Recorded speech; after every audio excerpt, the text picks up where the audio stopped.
Hand down, man down. Fisher for three. Bang! Welcome to the Tom and Jerry Sports Show. Mama, there goes that man. Artest, that's a three. Bang! Shoots, he scores! What a play by Tavares! The noise you can't ignore. What up, what up, what up? Welcome back to another episode of the Tom and Jerry Show. Only one more after this one before All Noise Radio. Hope you guys are excited as we are. We definitely are. Been looking forward to this for a while, pretty much since we became here. I mean, this is something we've been looking forward to doing. So, even though it's 5 people that are listening to us, you know. But when it gets on All Noise, you know, that'll change. Yeah, that will change real lot.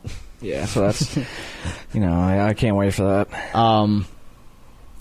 We got big thing coming up today. NFL free agency starts at 4 o'clock.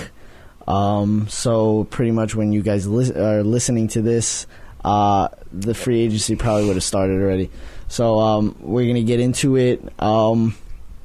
Free agency this year is pretty much all about the wide receiver. You know, you got Mike Wallace out there. Victor Cruz might even be out there. Then we had a few trades that happened last night. Yeah, a lot of salary cap based trades. Yeah. But interesting nonetheless. A couple of big names got moved.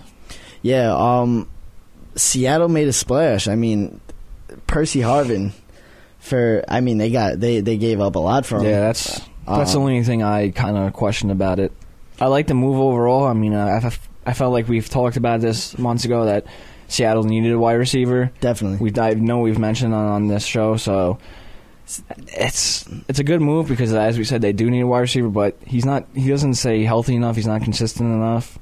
You know what it was like, and I'm not going to question at all his ability because the ability's there. He was in the MVP talks before he even got hurt, without a doubt. And really, his migraines haven't been an issue.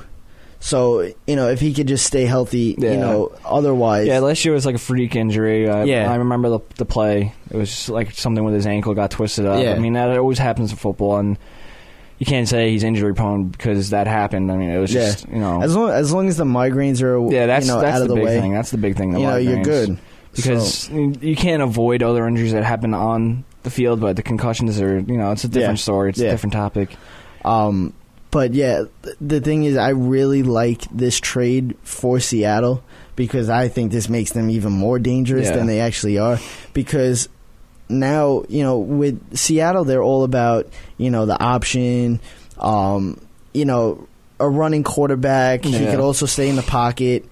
You know, they like that kind of stuff, and Percy Harvin's perfect for that because Percy Harvin could either be a running back, he could be a wide receiver, a slot receiver. Yeah, I think that's anything. That's the best part, because you know, their wide receiver, because Seattle's wide receivers now they don't have a Percy Harvin type.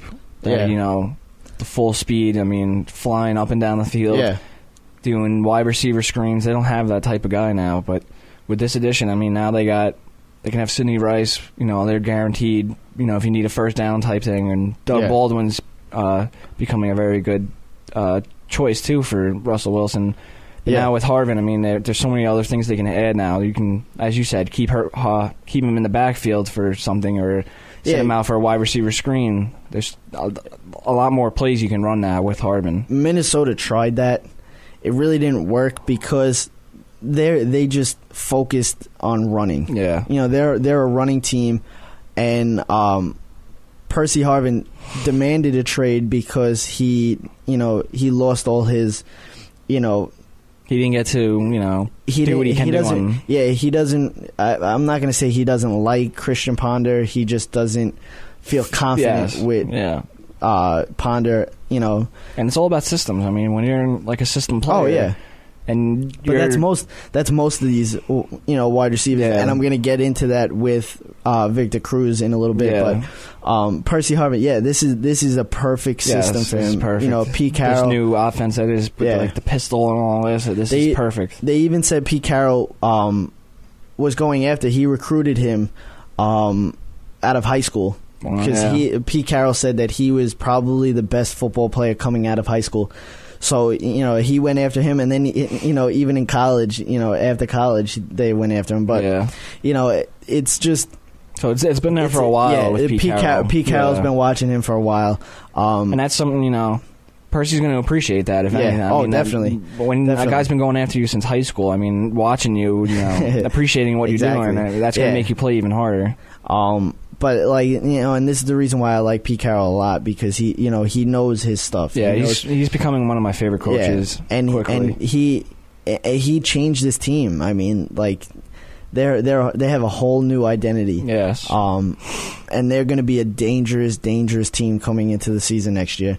Yeah. So not a lot of people thought Pete Carroll would be able to transform an NFL team like this with how he coaches, and we don't see the behind the scenes stuff. We don't know how he actually is, but with all the antics and the training camp things they do with the pranks and everything like that, it's just a lot different than every other coach, and I guess that's why people thought it wouldn't work out. But exactly. I like how he coaches. I think obviously the players like how he coaches. Every Seahawk is 100% on board with what Pete Carroll is preaching to him. So, and that's the most important part. It doesn't matter how you coach; it matters how your team takes after your coaching, and they're taking after it. So, but it's a cool style. He brings a little more fun to it. You see him on the sideline jumping up and down. Yeah. It's cool. It's different. You got Jim Harbaugh slamming down headsets, and now you got Pete Carroll jumping up and down. So, the thing about Pete Carroll is he's like a little kid on the sideline. Yeah. He sometimes you see teams with coaches that they win in the last second or something like that, and the coach just walks off the field. Like a Popovich type. But now you got Pete Carroll that's jumping up and down, throwing his headset up in the air, hugging guys, giving them fist pumps, giving them chest pumps, something like that. It brings that fun to the game. That some coaches miss. It's serious, but at the same time, you can have fun with it. Oh yeah, you can enjoy the little moments. And he's a coach that can get in your face too. And that's what I like about it. He can have his fun. He can, cheer on his team, and then if something, needs to get done, he'll do it. Yeah. So, he was a winner in college, and he's going into the NFL as a winner too. I liked him at USC, but since he made the switch to Seattle, I really started to like him a little bit more. Because of what he did with this team. Yeah, the transition from basically a nobody in the worst division of football to becoming one of the best divisions in football, and you're a title contender. That's pretty impressive. The perfect example of what kind of job that Pete Carroll's doing.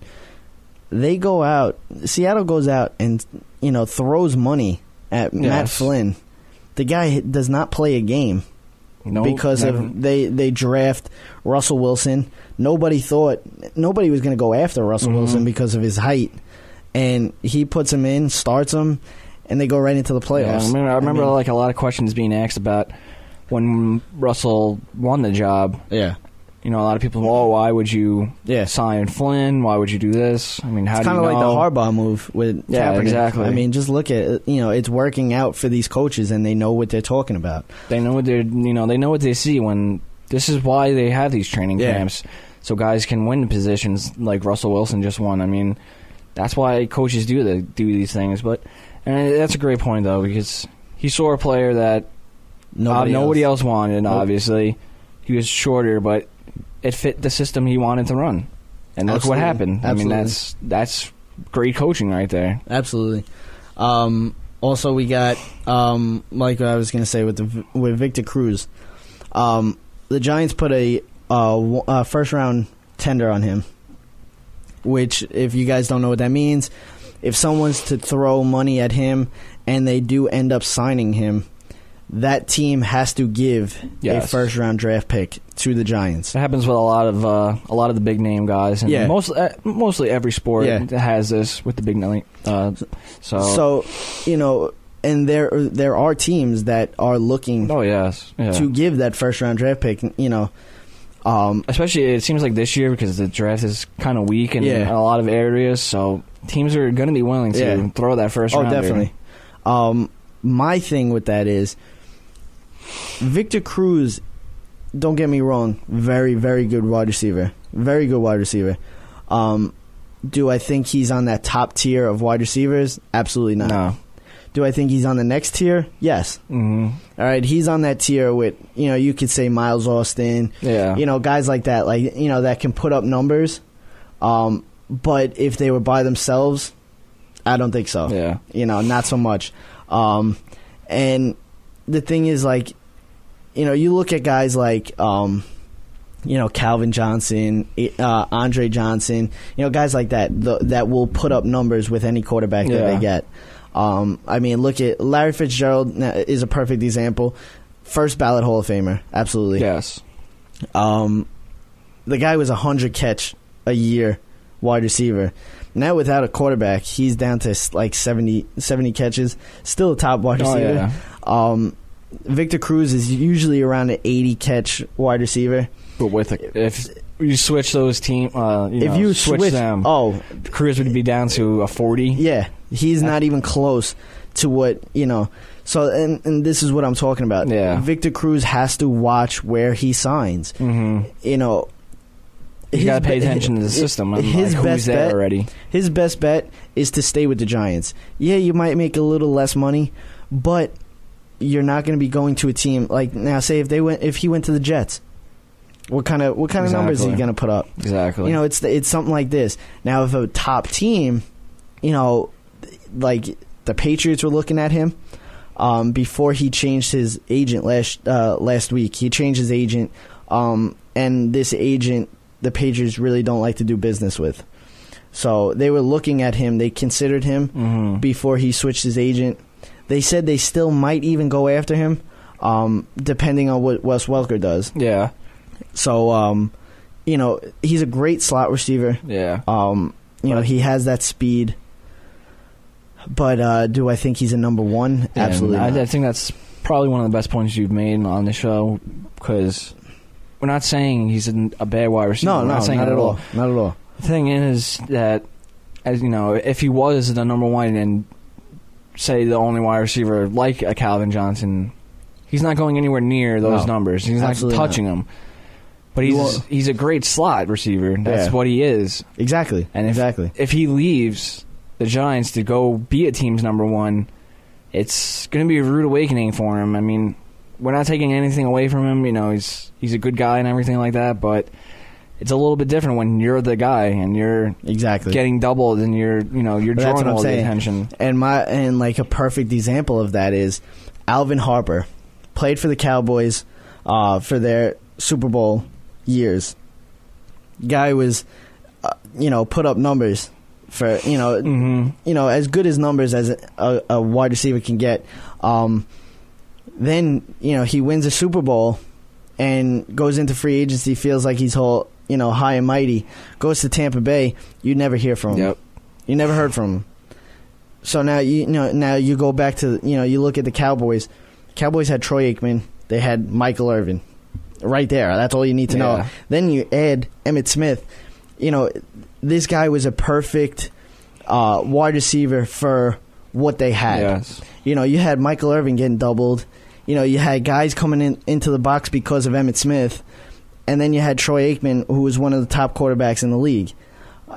So, it's like, you look at that. Now, you look at the Giants now. You got Hakeem Nicks, who I think they should throw their money at, because I think he's better than Victor Cruz. He's more of a number one. Yeah, if he can stay healthy. Yeah, that's the big thing with Nicks, definitely.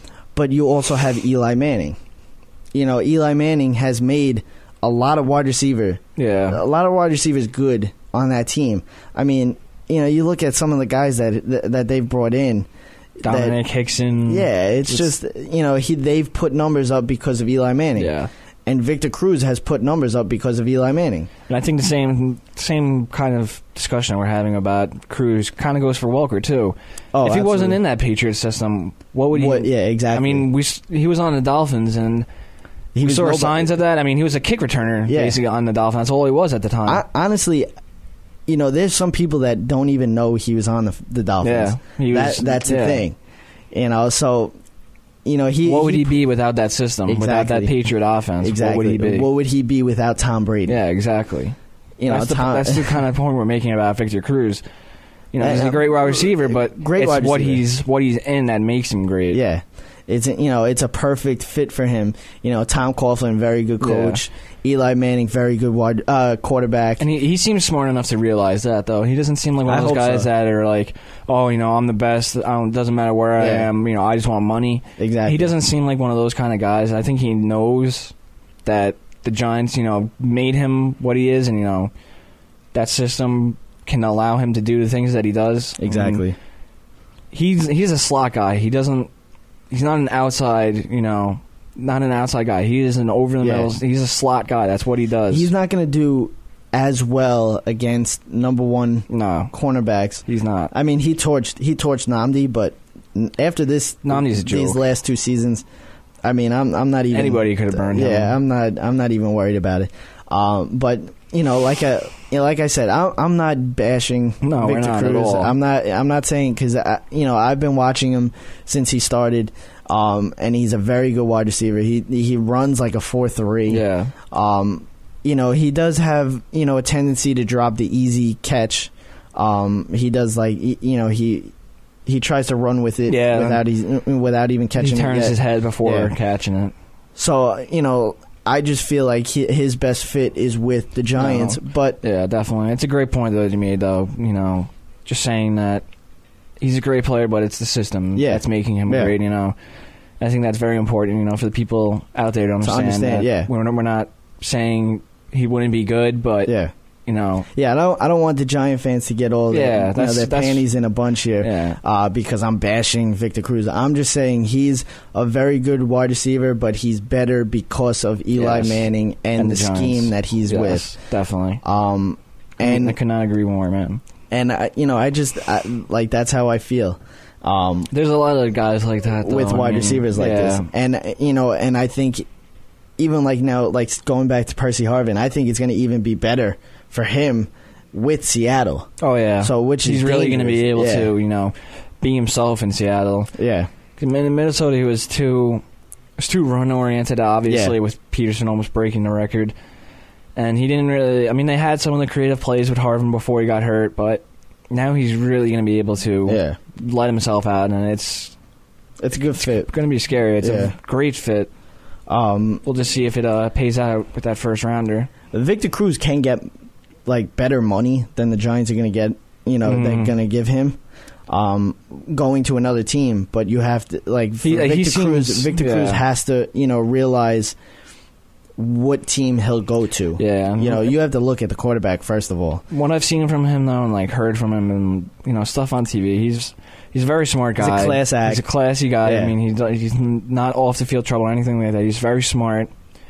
He's very family. It seems he knows that the Giants gave him a chance, and he's not gonna do bad to him and just leave. He doesn't seem like that type of guy. He knows the Giants have taken care of him basically since day one. Yeah, the Giants are the reason he is where he's at now. I think he's a good enough guy, and I think he realizes that. I think he's gonna take the quote unquote hometown discount, and I think he's gonna stay with the Giants. Yeah. Also in NFL news, the San Francisco 49ers traded for Anquan Boldin. This was very surprising, I guess, in a way, because what was it, the day before the whole talks of they're going to cut him if he didn't take the pay cut. He said he's not taking the pay cut. Yeah, and bam, he's gone. Obviously, I mean, the only thing is, I think you could have got a little bit better. That's exactly what I was thinking. I mean, I was a little bit. I guess just because they were going to get rid of him, and it seems like they were just going to cut him anyway. Yeah. So they just took whatever they could. Yeah, I guess so. But I mean, I understand the move. People have to understand how football works. Yes, they just won the Super Bowl, and yes, he was a very important part in the playoffs of why they, why they won those games. Absolutely. I mean, he's the most important part, if not anything. He made some catches that I don't think any wide receiver, some wide receivers wouldn't even make. This is football. If they asked him to take a pay cut, he said no. It's a business. It's a business. They threw a lot of money at the quarterback. Obviously, everyone's making a big deal about it, but they're also they're thinking long term. They're trying to get younger. Yeah. Their offense is very young. That's the youngest part about this team. Yeah. they wanted to make it a little bit younger by getting rid. Bolden's 33, I think. They're going to be 34. That's pretty old for a wide receiver. I know he still has it, but he still has it, but he's not going to. He doesn't got have no the speed. He's not a speed receiver. He's not going to burn anybody. No. His main thing is to be a first down guy. He's a physical wide receiver. He'll go up and catch it. Yeah, so if you need some 5 yards on third down, I mean, there's no one better in the football. He's got strong hands. He's got the strongest hands I've seen in football. He can. Some of the catches I've seen on this run, the playoff run they made, were unbelievable. Yes, but the Ravens, I understand the move. They're trying to get younger. They're trying to hopefully sign Torrey Smith long term. Yeah, he's the future. They're trying to sign Pitta. Him and Flacco clearly have a great connection with the tight end quarterback. Yeah.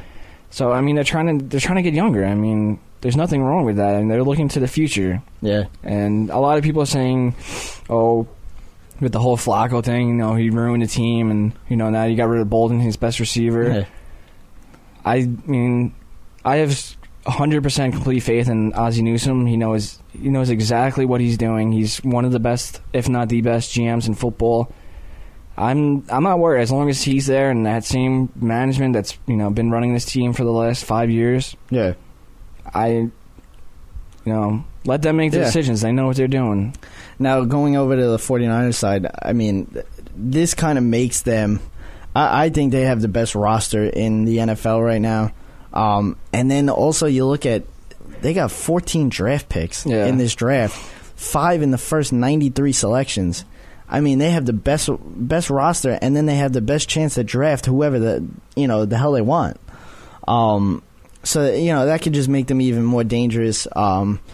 It's all gonna going into the season, like I said, going into the playoffs, it's all gonna be on Kaepernick's back. What he can do. This is completely on Kaepernick now. Yeah, there's no one else you can put this on the 49ers. Yeah, Kaepernick has to have a good sophomore year. He cannot, he cannot do a Cam Newton type of thing. He cannot afford that. This team cannot afford that. They're I mean, Patriots may be the favorites, but they are every year. It's a joke. Yeah. 49ers are the best team in football. They are the favorites to go to the Super Bowl. They are the favorites to win the Super Bowl. Yeah. And that is 100% on Kaepernick's shoulders. Oh, absolutely. And now it's about seeing if he can handle that. Also, with the 49ers likely to lose Deshaun Golston, their safety, they might be targeting Ed Reed. So it might be a nice little reunion with Ed Reed and I mean, Reed's been one of my favorite players the past 10 years of my life. I mean, he's done. Yeah. He's done. Yeah, I'm not saying that because he's probably not going to be playing for the Ravens. As I just said, I mean, he's one of my favorite players. He's done. I mean, even though he's one of my favorites, I don't want him on my team anymore. Yeah. And that's nothing against it. It's just he's not the old instincts Ed Reed. Are there. That's all that's there of the old Ed Reed. Not there anymore. All he has right now is instincts. Yeah. And that's what he's hanging on. Yeah. He can't tackle anyone one-on-one. He can't cover anyone. I'm not going to say a sitting duck, but that's basically he's waiting for a pass to come his way. That's all he's hanging on to now. I mean, I wanted to replace him last year towards the end. I mean, because he was just sitting out there. I mean, he's trying to tackle people with one arm because he's tore his shoulder labrum. I mean, he's 36 or something. He's got gray hair already. I mean, I wanted to, I don't want him there. What's the point of giving a guy $9-10 million a year when you can have someone else basically start their career for you? Yeah. Breaking news that just came into sources, I guess. Tony Gonzalez commits to playing in 2013. Wow. I had a feeling it was going to happen. There's one thing I will say. The Atlanta GM kind of needs to lay off a little bit. It seemed like he was pushing way too hard. Yeah. I mean, I'm not going to say he forced Tony to make a decision because obviously we don't know that, but he should have let Tony make a decision on his own. Yeah. We're talking about the best tight end in football history. Yeah. Let the guy take a couple of months off before you're going out to the press saying how bad you want him. Yeah. How about you don't look so desperate as a GM, don't look so desperate as an organization and say, oh, we don't need Tony, we're looking to the future. You know, maybe do that instead of basically crying and sitting on your knees begging Tony Gonzalez to come back. That looks terrible on you. Not that it matters. Falcons are a joke anyway. They're going to win anything. They're not going to win anything. They might be going after Steven Jackson, which would be, I mean, it really didn't work out with Michael Turner. I don't know why they're the same type of running back. I mean, I love Steven Jackson. Yeah, definitely. I love Steven Jackson, but I hope he doesn't commit. I hope he doesn't. I understand he probably wants to win, but Atlanta, they're up 20-17, I believe, the minimum. Yeah. Against the 49ers and shut out in the second half. Yeah. Joke. I'm sorry. Joke. And they're not winning anything with Matt Ryan. Yeah. The Lions are the likely winners of Reggie Bush, which they've never had a running back. I actually like that. That's a good fit. I like that. The Colts are probably going to sign Cliff. Is it Cliff? Yeah, it's Cliff Averill. Which is a good fit. He was really good with the Lions. He's a nice end. Then also Peyton Manning is pushing for Dwight Freeney. So that's another thing. You know, free agency is always, is always good pretty much the first day. The big guys usually go. Cardinals cut Beanie Wells. They're looking at Mendenhall now. He was pretty much gone. What was all that happening last year? He didn't want to play. He was sitting out. I mean, first round draft pick. I'm sorry, but when it was a joke. You get cut by a team that's one of the worst offenses in the league. Yeah, it's maybe time to work on your game instead of running your mouth. Exactly. So a lot of things going on right now in the NFL. The Jets made a big splash.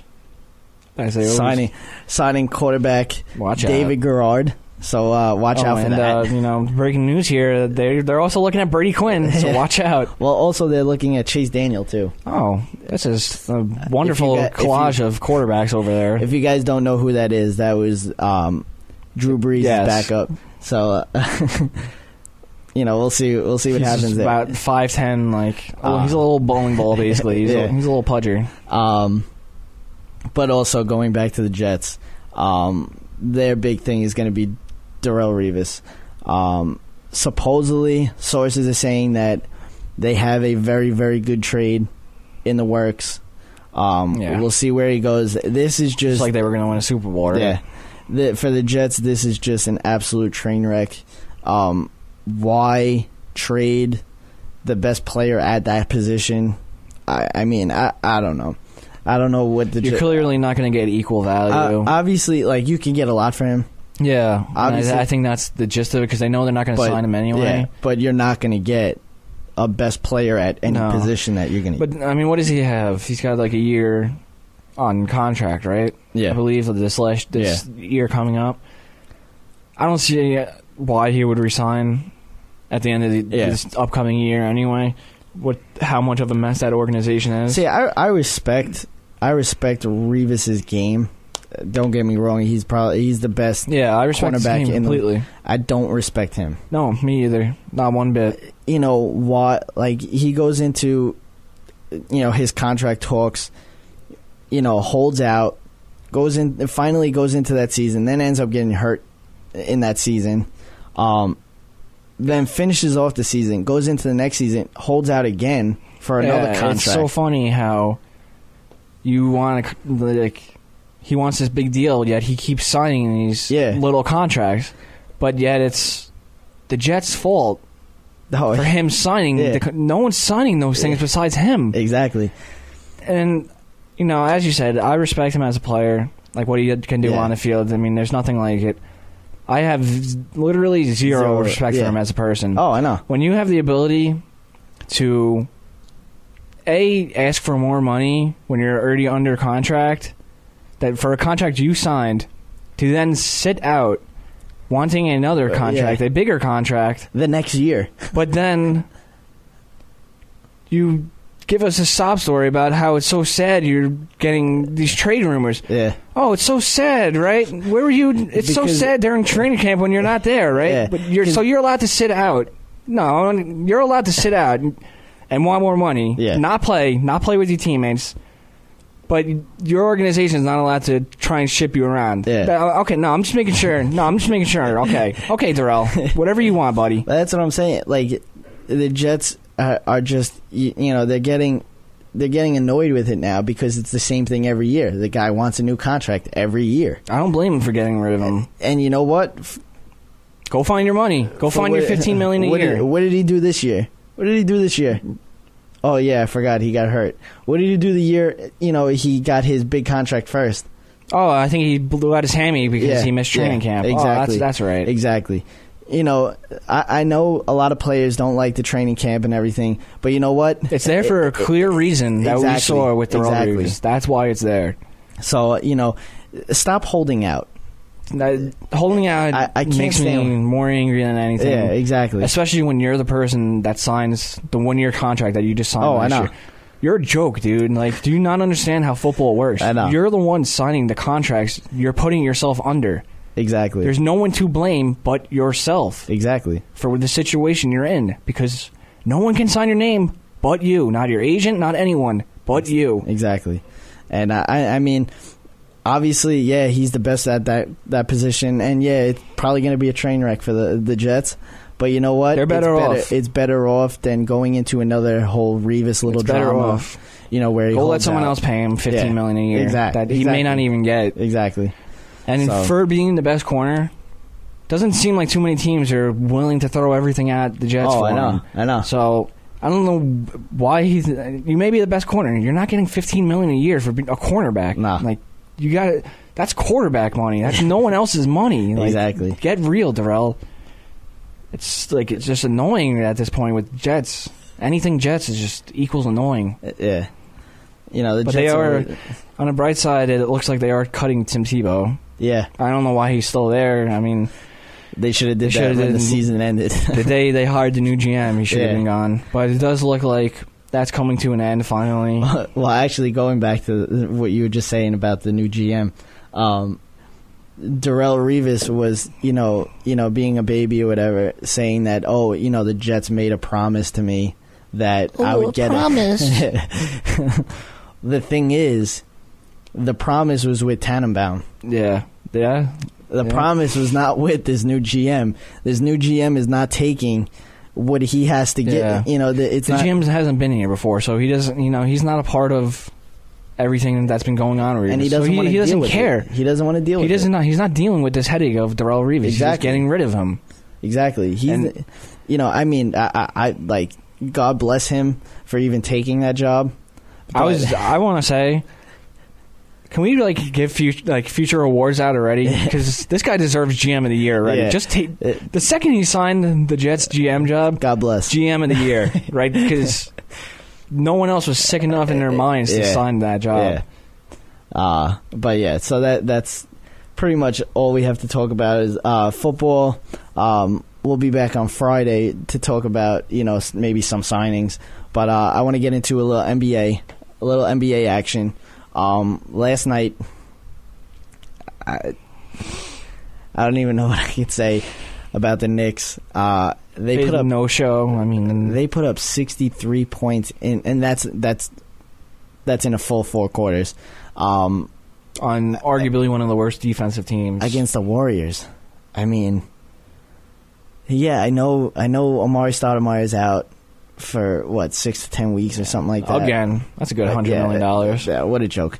I said they should have got rid of him a while ago. They could have when they amnestied Chauncey Billups instead. I know. But we're the idiots for saying that, right? Yeah. Okay. They should have got rid of him a while ago. They had the chance. Carmelo is being, I guess you could say a drama queen. He's pulling a Derrick Rose, we could say. It's a little sore. I'm just going to sit out today. If you guys didn't, know, Carmelo Anthony fell 4? I was going to say 4 or 5 nights ago. Yeah, on himself. He tripped over the painted lines on the court, and he actually played yesterday, which finally, he played and he wasn't very good. He only scored, I think, 14 points. J.R. Smith, being the type of player he is. He gets thrown out for a flagrant 2. So I mean, it's just. I would love to go back to when the Knicks were 18-5, and the whole world, the team was Nick bandwagon. Oh yeah, I would love to see that again. The Knicks are falling. I mean, there's free nothing. falling. I mean, if the East wasn't so bad, that's the only thing that's going to save them. I mean, that's the only thing that's going to save them. It's just because it's impossible to fall under. I would say 6-7. Yeah. It's pretty much impossible to fall under that point. Well, the Knicks are right now the 2nd seed. They're 38-23. They're not touching the 1st seed, so we can, we could just say that right now. I believe Indiana's going to go ahead of them, and B, I believe the Nets are going to win that division. Yeah. So that puts them at least 4. Yeah. Now, Toronto is the 9th seed. Toronto's a scary team, too. You don't want them sneaking in there. Yeah. Well, I mean, if they play the Heat, I guess it wouldn't matter, but... They're about 8 games out of the 8th seed. They could still make it in. And if they get in, Indiana right now probably will take the 2nd seed because the Knicks keep on dropping. Brooklyn keeps losing. Yeah. If they're 2.5 games behind the Knicks. That's Indiana. easy, I'm not going to say easy, but that can happen. Yeah, exactly. Chicago is 2 games behind Brooklyn. Honestly, at this point, I'm putting Boston ahead of Chicago. They may not do that standing-wise, I'm not saying that, but I just think team-wise, Boston's ahead of Chicago. Well, watching the Chicago Lakers game, I mean, without Rose... I mean, they really don't have that kind of, superstar player. It's very slow with them, too, the Bulls. Yeah, I mean... Very defensive, very slow. Boozer's a top player, but, I mean... I like their team. I like their makeup. And, I mean, if... Derrick Rose isn't a true point guard. I'm not getting into that. I'm not starting that now, but... I would like to see what they could be with Derrick Rose on the court because this team is playing extremely well for what they have with the injuries they've dealt with.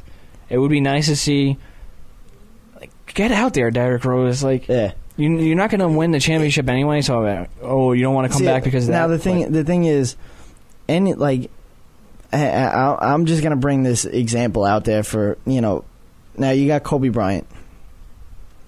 Kobe Bryant's played with a broken finger.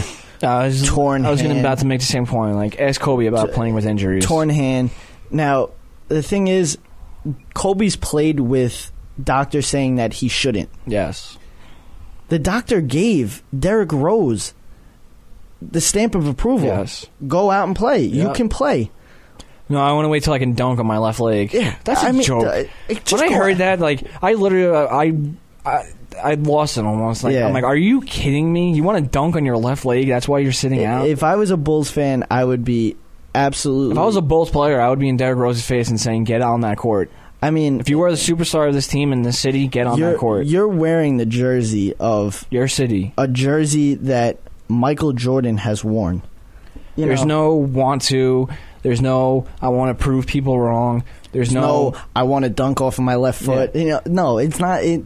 Go out Your and team play. is clearly free falling. They're falling in standings. They're not scoring points. Really, they're literally doing everything possible that they can to hang on to the record that they have. Yeah, and you want to sit out because you want to dunk on your left leg.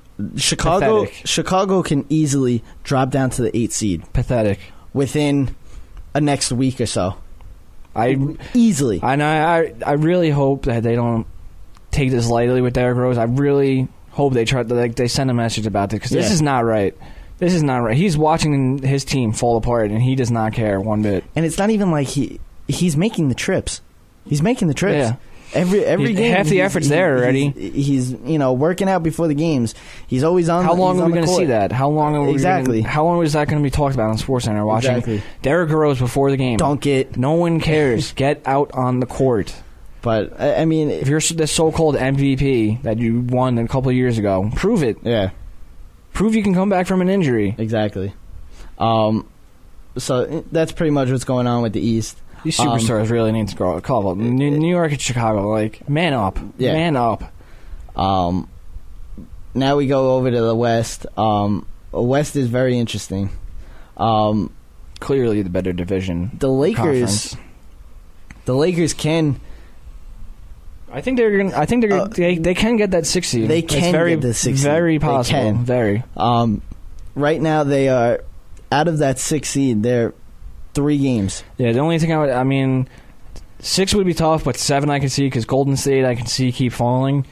I can see Houston taking over that 6 seed. That's the thing. I think Houston will take the 6, and then the Lakers will go 7. I don't know if they're gonna have enough to overcome the Rockets too at the same time. Yeah. But I can definitely see him getting at least 7. Yeah. They're playing real well right now. This is, what we wanted. Everyone wanted to see all year. It's fine. It took a little longer than expected. Everyone said All-Star break, we would start seeing, but it took a little longer. This is why they put that team together. Exactly. For what they're doing now. Now, this team, granted, they'll probably either play San Antonio, Oklahoma City, maybe even the Clippers. Maybe even the Clippers. But definitely, I think it's going to be one of those 2 teams, Oklahoma. They're going to be a tough team to beat. Yeah. I mean, you're going into a game, you're going up against Dwight Howard, who, he's getting better. Is usually the best center in the league. But even then, when he's not 100%, I mean, we're still looking at 18 and 12 and maybe a couple blocks. So they're going to be a tough team to play. Also, San Antonio, I don't even know what to say about San Antonio. I mean, there's not much to say because, everyone's saying Oklahoma's still better than them. Yeah, they blew them out by 15 last night without Tony Parker. So, San Antonio's the real deal this year. They really are the real deal. They seem a lot different than past years where they would have this good regular season and not make it all. But it just seems like they have a chip on their shoulder, like a little attitude about it. Yeah. But the interesting thing tonight is the Lakers going into Orlando. The first time Dwight Howard will be in Orlando, and also Dwight being, I guess, the drama very media friendly. He came out and said that he really feels bad for what he did with that organization. And also he said tonight's going to be a very emotional night, blah, blah, blah. I just want to say one thing before you make your point. There's a time and place to say those things. Yeah. And there's a time and place to, not say anything about it to the media. If you want to apologize, or, you want to, send your sorries to the team. Yeah. Do it yourself to them. Call them up, privately. Exactly. Don't send your apologies through the media. That makes you look even worse. Yeah. But you can continue. I just wanted to say that. He did say, he said, I'm pretty sure it's going to be a very emotional night for me. Even just to talk about it just brings back a lot of emotion, but we'll see how it goes. A quarterback. So, Kobe, hearing this, he responded saying... This is why you love Kobe. Right here. Emotional? Man, I'll talk to him. Just go out there and bust your behind. Show them what they missed in him. Save the emotion stuff for when you retire. That's Kobe. In one sentence, that's Kobe. So, the funny thing is, usually in this world, everybody likes the person that is very, is very caring. Like LeBron towards was people. LeBron Cleveland version. Yeah, everybody likes a person to be very caring towards them. And they tend to not like the people that don't care about them. Yes. It's different in the NBA. Everybody likes Kobe because he really doesn't care about anybody. Yeah, they like that villain kind of role. He does not care about anybody.